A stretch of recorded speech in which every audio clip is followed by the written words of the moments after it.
अभी हम लोग समझते हैं यहाँ पे मेथड फॉर लाइटनिंग कैलकुलेशन। इसमें पहला आता है वाट पर स्क्वायर मीटर का मेथड।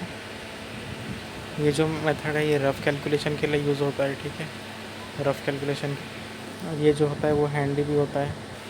उसके बाद आता है पॉइंट टू पॉइंट मेथड या फिर इन्वर्स स्क्वायर लॉ मेथड, ठीक है। इसमें क्या होता है कि जब थीटा इज इक्वल टू 0 होता है तो ये मैक्सिमम एलिमिनेशन होता है, हमको पता है, ठीक है। ये होता है E is equal to 1/h² cos cube theta. तो दूसरा जो रिलेशन होता है वो क्या होता है, I/d² cos थीटा एक होता है, ठीक है। तो डी अगर है तो ABCD, तो वहाँ पे ये नहीं लगेगा, यहाँ पे कम पावर होगा कॉस का। पर जब एच आ जाएगा, एच मतलब क्या होगा, हाइट, डायरेक्ट हाइट, तो वहाँ पे cos क्यूब थीटा होगा। तो जो दूसरा वाला फार्मूला हो जाएगा वो होगा I/d² इंटू cos थीटा। उसके बाद आता है lumen method, lumen flux method या फिर light flux method. In this method is complex method for calculating, so it is used for some specific application, flood lighting और इंडस्ट्रियल एप्लीकेशन। ये है lumen flux method या flux method. उसके बाद है total lumen received on the working beam is equal to number of the lamp, ठीक है। उसके फिर wattage of the each lamp हो गया। उसके फिर efficiency of the each lamp, efficiency किस में होगा, वो लुमेन पर वाट में होगा, ठीक है। उसके बाद फिर coefficient of the utilization into maintenance factor. तो टोटल यहाँ पे कितने टर्म्स हैं, यहाँ पे 5 टर्म्स मल्टीप्लाई हो रहे हैं, ठीक है। उसके बाद फिर आता है डेप्रिसिएशन फैक्टर, वो किसका इन्वर्स होता है, inverse of the maintenance factor. Utilization factor क्या होता है यहाँ पे, total lumen divided by luminous output. तो यहाँ पे क्या है कि luminous efficiency is equal to lumen output by power input, और फिर लुमेन आउटपुट कितना हो जाएगा, पावर इनपुट को हम लुमिनस एफिशिएंसी से मल्टीप्लाई कर देंगे। ऑल्सो जो यहाँ पे लुमिनस एफिशिएंसी होगा उसमें ये मल्टीप्लाई होगा, एन नंबर ऑफ लैम्प है। उसके लिए यहाँ क्वेश्चन दिया हुआ है, ठीक है। क्वेश्चन में कि एक स्मॉल एरिया है 5 मीटर डायमीटर का, ठीक है। तो यहाँ पे मतलब 2.5 हो जाएगा।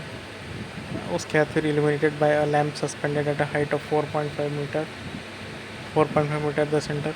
अ lamp having efficiency of 24 lumen per watt is filled with reflector which direct light output over the surface to be illuminated if utilization efficiency 0.65 and illumination is equal to 800 lux. Find the wattage and the lamp wattage of the। तो ये यहाँ पे question है, यहाँ पे ये 2.5 हो जाएगा, ये 4.5, ठीक है। तो एरिया हम लोग निकालेंगे πr² से, ठीक है। ये एरिया निकल गया, E is equal to flux divided by area करेंगे हम लोग, ठीक है। तो यहाँ पर ये एरिया था, यही, तो एरिया में हम ये डाल देंगे, ठीक है। और फिर फ्लक्स हमको निकालना है। यहाँ पर जो ई रहेगा, ई का वैल्यू ये कितना है, 800 हो गया, ठीक है, 800 हो गया। तो फिर हमारा फ्लक्स निकल जाएगा उससे, यानी कि लक्स का यूनिट में, तो ये निकल जाएगा 5000 पाई, ठीक है। फिर एफिशिएंसी क्या होगा, आउटपुट बाय वाट इनपुट। तो यहाँ पे फिर हम डालेंगे वो सब का वैल्यू, जो भी लुमेन आउटपुट आ रहा है वो यहाँ पर चला जाएगा, 5000 डिवाइडेड बाय यहाँ पे ये n, यहाँ पे ये वाट इनपुट है, ठीक है। तो यूटिलाइजेशन फैक्टर यहाँ कोएफिशिएंट 0.65 दिया हुआ है, वो इंटू n, यहाँ पे दिया हुआ था 24 लुमेन पर वाट। तो 24 वाट को यहाँ पे हम लोग लिखेंगे 24 लुमेन पर वाट, और आंसर निकल जाएगा ये, जो वाटेज इनपुट लगेगा वो इतना रहेगा। उसके बाद आता है यहाँ पे पोलर कर्व, ठीक है। तो पोलर कर्व क्या होता है कि light emitted is non uniform in all direction. To calculate MSCP and mean spherical candle power और mean hemispherical candle power, polar curve is used, ठीक है। The polar curve represent the luminous output in all directions. तो ये जो होता है ये polar curve होता है। तो उसके बाद फिर एलईडी देखते हैं। एलईडी में कितना होता है कि 100 to 150 लुमेन एफिशिएंसी होता है इसका। ये डीसी पे काम करता है, रेक्टिफायर यूज़ होता है, इसका लाइफ होता है 50,000 आवर्स। यहाँ पे क्वेश्चन दिया है arrange the type of electric bulb in sequence of their life from low to high, ठीक है। तो एलईडी का सबसे हाईएस्ट होता है CFL, फिर इनकैंडेसेंट का सबसे कम होता है। When 50 watt lamp is connected across the 200 volt, ठीक है। तो the energy consumed in 1 minute is कितना वाट पर सेकेंड। तो एनर्जी इज इक्वल टू क्या होता है, पावर इंटू टाइम होता है, ठीक है। तो पावर कितना है 50 और टाइम कितना होगा यहाँ पे 60 सेकेंड्स, 1 मिनट 60 सेकेंड, तो ये क्या होगा 3000 वाट पर सेकेंड। उसके बाद फिर MHCP क्या था, मीन हेमिस्फेरिकल कैंडल पावर। फिर which of the following is correct. तो reduction factor is equal to hemispherical by spherical by hemispherical होता है, ठीक है। स्फेरिकल ऊपर रहेगा, हेमिस्फेरिकल नीचे रहेगा। तो उसको हेमिस्फेरिकल को रिडक्शन फैक्टर में मल्टीप्लाई करने का जो निकलेगा वो रहेगा, ठीक है। स्फेरिकल ऊपर रहेगा और हेमिस्फेरिकल नीचे रहेगा। उसके बाद है अ lamp has a total flux of 1200 lumens, calculate the MSCP। तो MSCP क्या होता है कि हमको स्फेरिकल वाला निकालना है। स्फेरिकल मतलब 4 पाई, तो 4 पाई नीचे आ जाएगा और ये 1200 ऊपर आ जाएगा, ऐसे करके निकल जाएगा। Which source of the light has highest brightness candle पर स्क्वायर, ठीक है। तो ये होगा आर्क लैम्प। उसके बाद है in sports stadium what is the level of illumination required intensity. ये क्या हो जाएगा कि 300 लक्स हो जाएगा। उसके बाद फिर क्या है कि इनकैंडेसेंट के कंपेयर में CFL कितना कंपेयर कर देता है।